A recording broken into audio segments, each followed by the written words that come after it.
queridos aqui.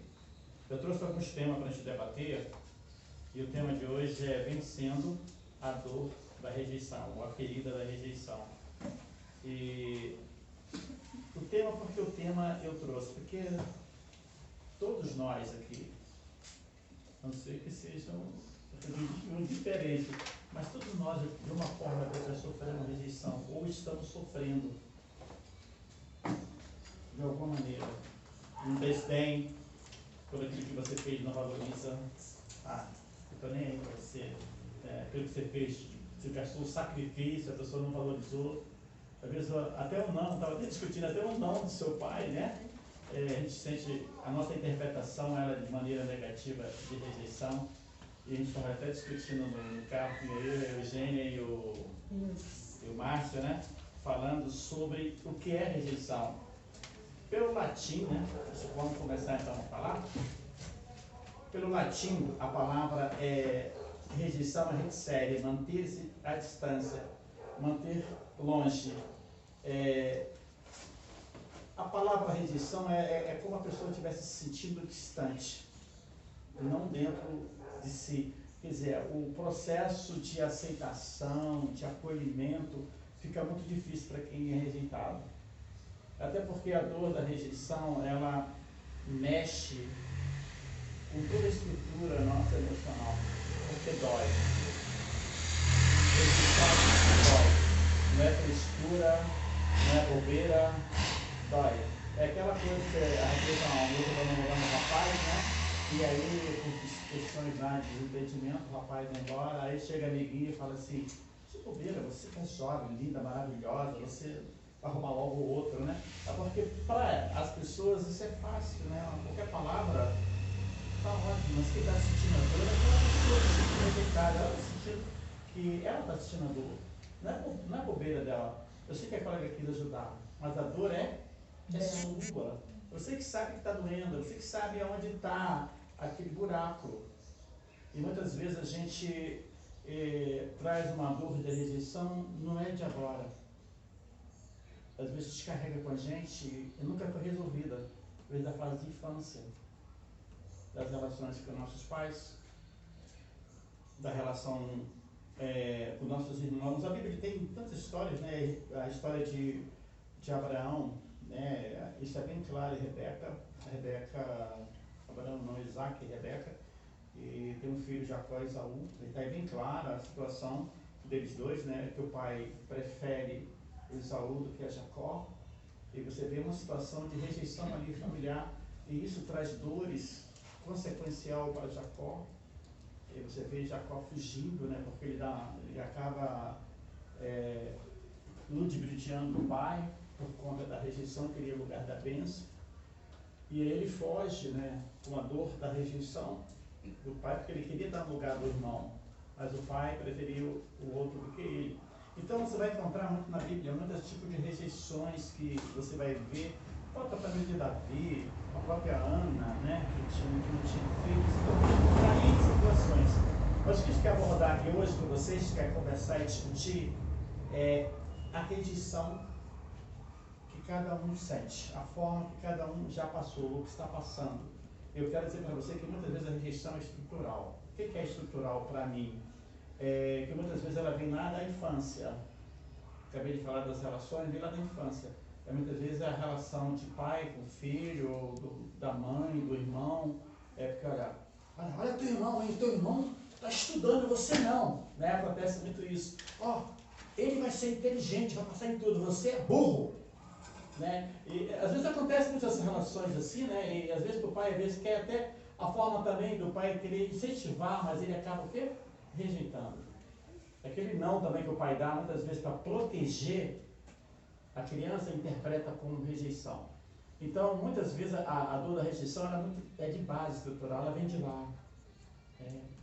E aí as pessoas começam a reclamar, ninguém me ama, ninguém me quer, eu não sou querido, eu não sou suficiente, eu não mereço nada da vida mesmo, a vida para mim é um fracasso, tudo para mim estou perdido mesmo.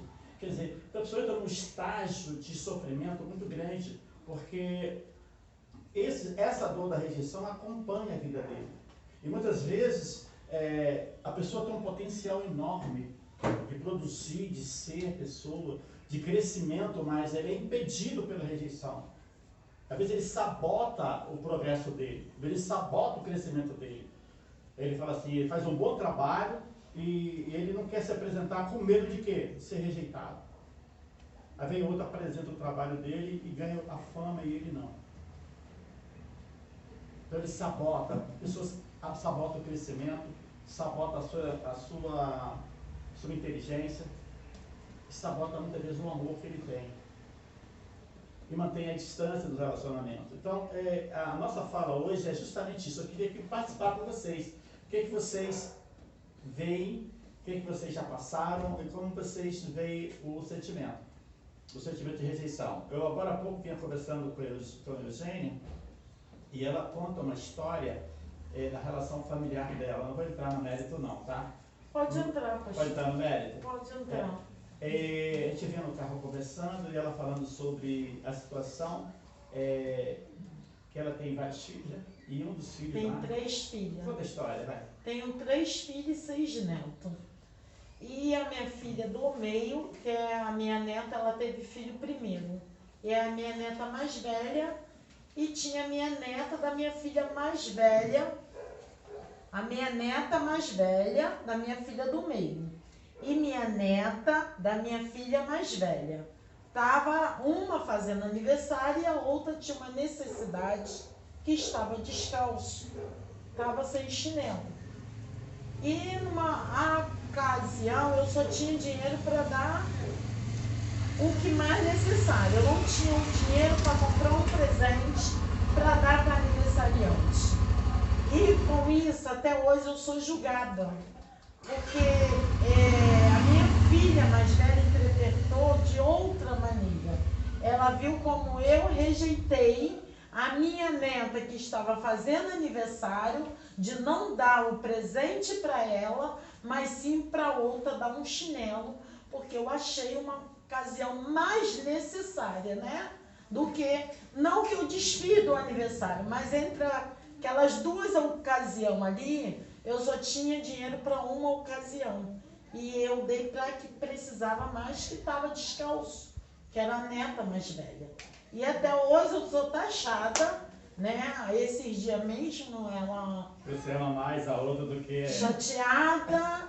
E outras situações, irmão. Tipo, a minha filha lá de Caxias, ela tem 3 filhos e mais os filhos que ela adotou do casamento que ela tem. Então, no caso, são 7 crianças. E na minha filha mais velha, ela trabalha com festa. A irmã Nancy conheceu a minha filha mais velha. Ela trabalha com festa, ela é envolvida com isso. E as filhas dela, todo o aniversário dela, tem o seu bolinho. E a de Caxias é um sacrifício para ter. Então eu, como vó, eu sempre não deixo passar em branco.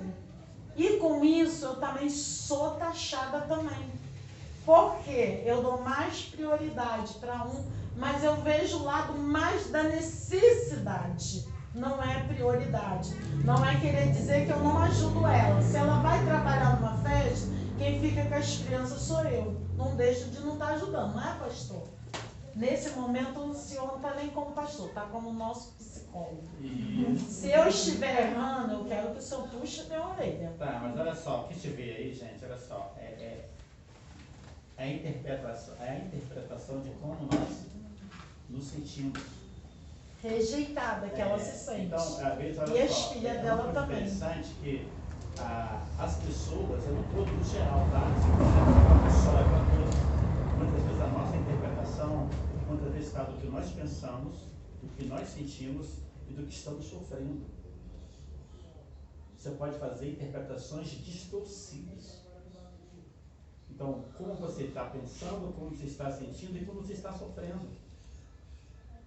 É a mesma coisa do seu estado interno quando você está com fome.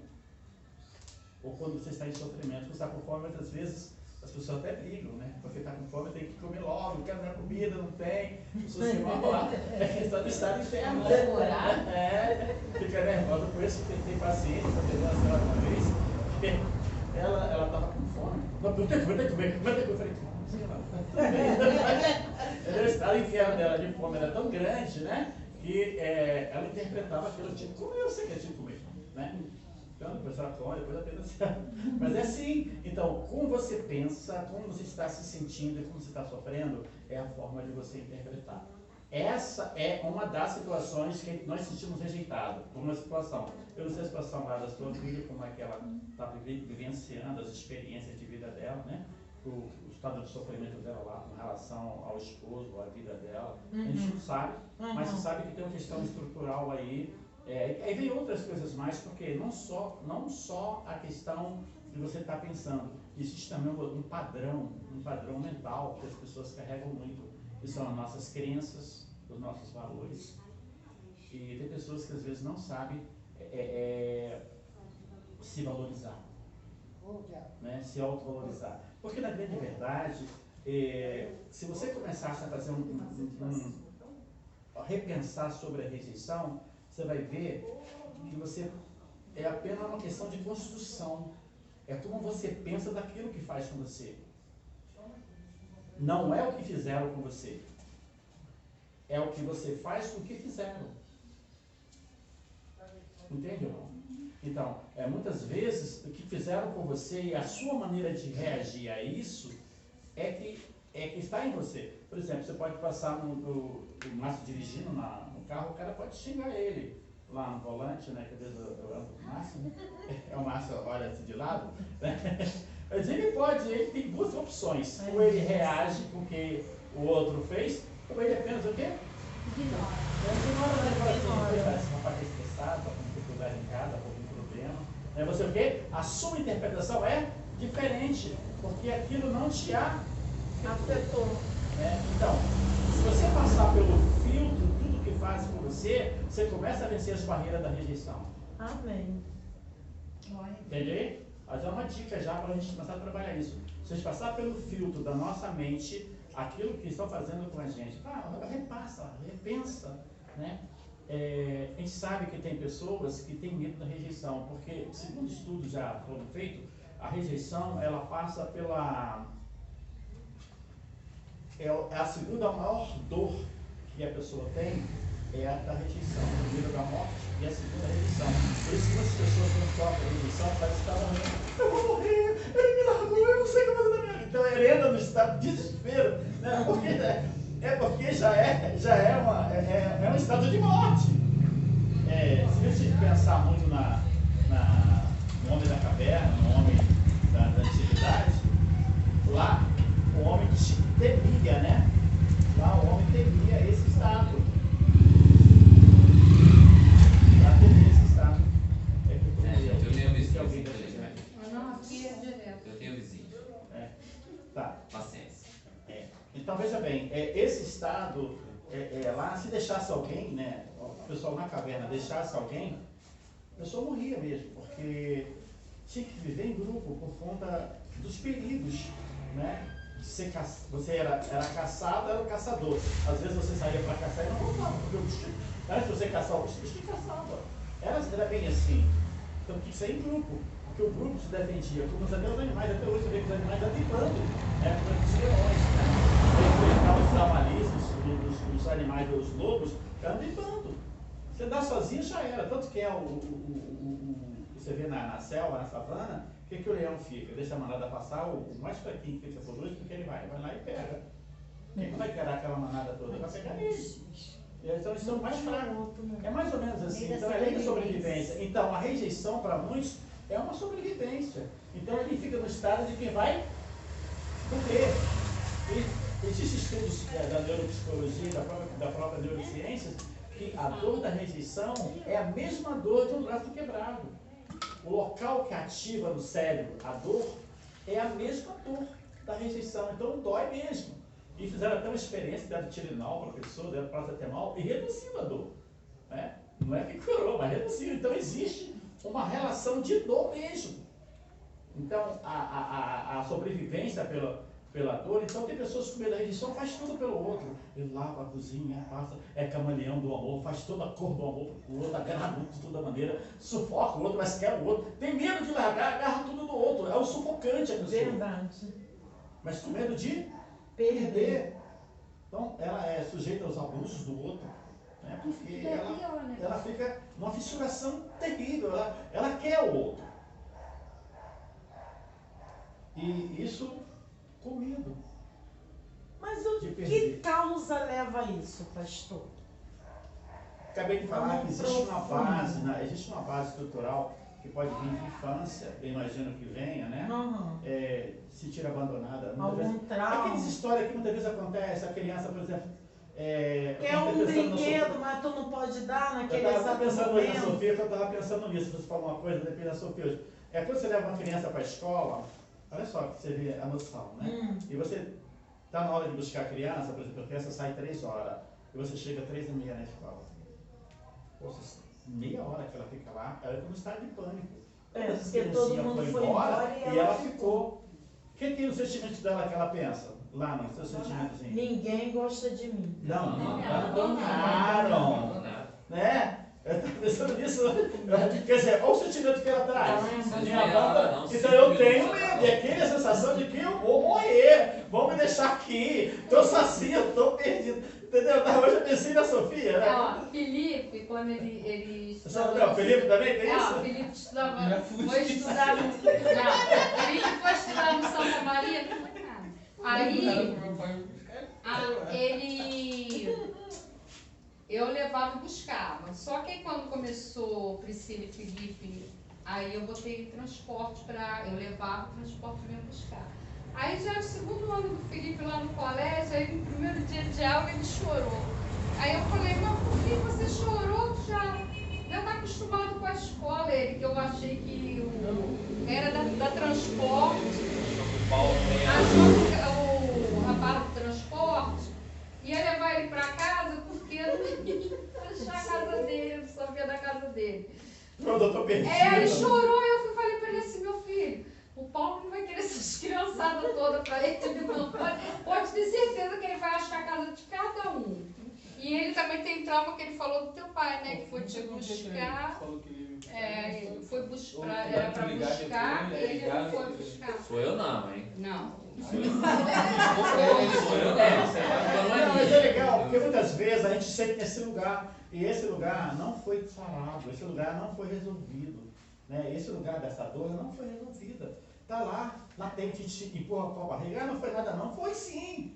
Foi sim. É isso aí. Está lá ferido, está ferido. Esse medo não foi resolvido, ele não encarou esse medo.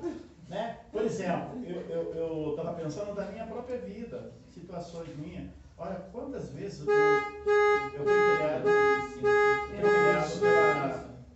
fui criado pelo meu pai. Então, a minha mãe, eu não fui criado por mãe.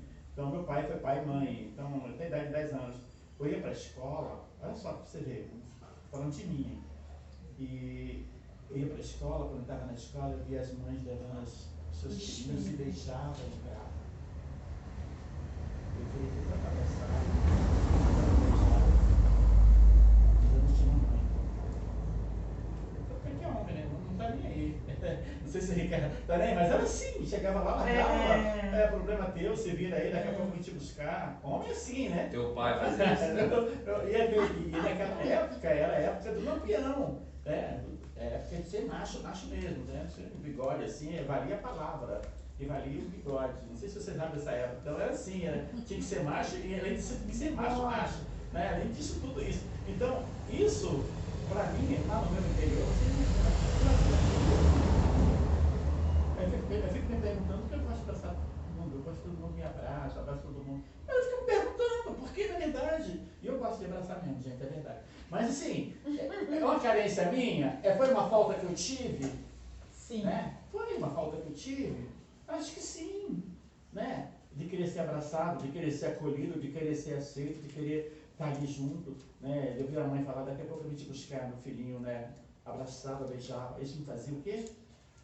Sentia uma falta de, cara, eu não tenho isso. Então, isso, olha só, ele não foi curado lá atrás. Né? Ele realmente não foi curado. E eu trago para mim, tanto que eu acabo, né, exteriorizando o meu interno, aquilo que está lá dentro de mim. Ainda bem que é coisa boa, né? Você imagina que fosse uma coisa de rejeição? Você imagina que fosse o contrário? De abusos, de violência doméstica, de maus tratos, de rejeição, né? Você vê nos casos, a gente vai estar falando na semana que vem, a gente vai falar um pouquinho de Lia e Raquel, a situação delas duas. Do pai, olha a relação do pai com Lia e Raquel. Você conhece a história bíblica aqui? Alguém conhece essa história? Sim. Labão, vocês conhecem a história? Labão. Alguém conhece aqui? Todo mundo conhece, né? Também, gente? Conhece? Conhece? Então, tem uma história lá, que não é muito bonita, mas é dolorosa, você vai ver lá. O pai rejeita a Lia, que segundo alguns historiadores, a Lia era vesga, né? Alguns dizem que era caolha. Na verdade, a história diz que os olhos dela não brilhavam. A verdade é que não, eu entendo que o autor queria ser agradável. Poético, quer dizer. Mas na verdade é isso, ela era feia, talvez muito feia. Enquanto a Raquel era o quê? Toda linda. Tanto que quando Jacó bate o olho em Raquel, essa é minha esposa. Ele se encanta pela mulher. Os olhos bonitos, o rosto lindo, toda moreninha, imagina, né? Corpo violão. Toda Essa mulher da minha vida. Quer dizer, aí no dia que o pai que ele vai casar, lá que dá 7 anos, porque o dote, o cara cobrou um dote caríssimo, altíssimo, né? Não sei se vocês sabem da história. Dos 7 anos, você passou tudo, né? O cara colocou superado, ele superou todos os, né? Valorizou a filha dele como nunca. Mas Jacó estava disposto a pagar isso por Raquel. Só que na noite que ele vai querer cumprir, quem é colocado no lugar? O brinde. Foi uma pernada. A paleta do violão. Tomou uma pernada. A letra do violão, ainda mesmo faca, podendo quebrar qualquer hora. Levou só a corda. Você vê que essa menina sofre a rejeição do pai, sofre a rejeição do marido e depois sofre a rejeição da irmã. Olha que lugar de sofrimento está essa mulher. Estou colocando para vocês verem que é uma história real, bíblica. Depois de falar na semana que vem, a gente fala mais um pouquinho dela, mas hoje eu quero dialogar com vocês sobre isso, né? Para a gente entender um pouquinho a fundo o que é rejeição, porque muitas vezes a gente sofre e não sabe por quê. E porque muitas vezes a gente sabota aquilo que a gente sabe, que ele está fazendo muito bem. Aí eu sei que você não está bem, não. Faz sim. Ela não desmerece aquilo que você faz. E nós temos a tendência de desmerecer aquilo que somos. Você é especial, você